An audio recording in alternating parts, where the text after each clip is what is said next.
चल।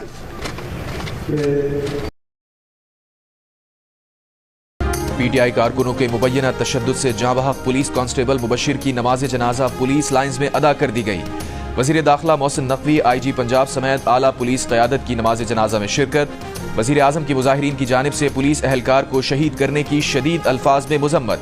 वाक़े में मुलव्विस अफराद की फौरी निशानदही करके उन्हें करार वाक़ई सजा दिलवाने की हिदायत। कहा 9 मई को मुल्कगीर फसादात बर्पा करने वाले एक मरतबा फिर से पुरतशद्दुद कार्रवाइयाँ कर रहे हैं।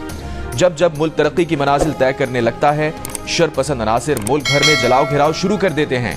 कांस्टेबल मुबशिर एक ऐसे गिरोह के हाथों शहीद हुए जो मुल्क की तरक्की का दुश्मन है। बुलेट फायर हुई हैं और इन लोगों ने खामोशी से बुलेट का जवाब रबर बुलेट से दिया या आंसू गैस के शेल से दिया है ताकि दूसरी साइड पे नुकसान ना हो। हमने अपना नुकसान बर्दाश्त कर लिया है, लेकिन डेफिनेटली जो इसके जिम्मेदार हैं उनको डेफिनेटली सज़ा मिलेगी।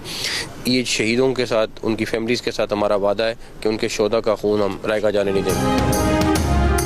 वजीर दाखिला का कत्ल की FIR PTI क़यादत के खिलाफ दर्ज कराने का ऐलान।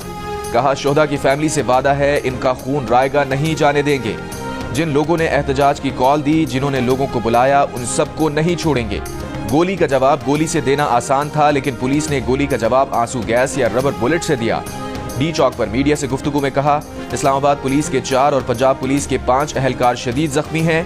पत्थरगढ़ के मकाम पर अगर हम गोली का जवाब गोली से देते तो वहां से मुजाहिरीन भाग जाते, मगर जानों का तहफ़्फ़ुज़ हमारी पहली तरजीह है।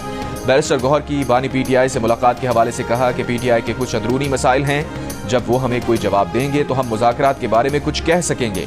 अब तक मुज़ाकरात नहीं हो रहे। IG पंजाब डॉक्टर उस्मान अनवर ने कहा कि हमारे 119 लोग जख्मी हैं, जिनमें से कुछ की हालत तशवीशनाक है। पुलिस की 22 गाड़ियों को भी नुकसान पहुंचाया गया।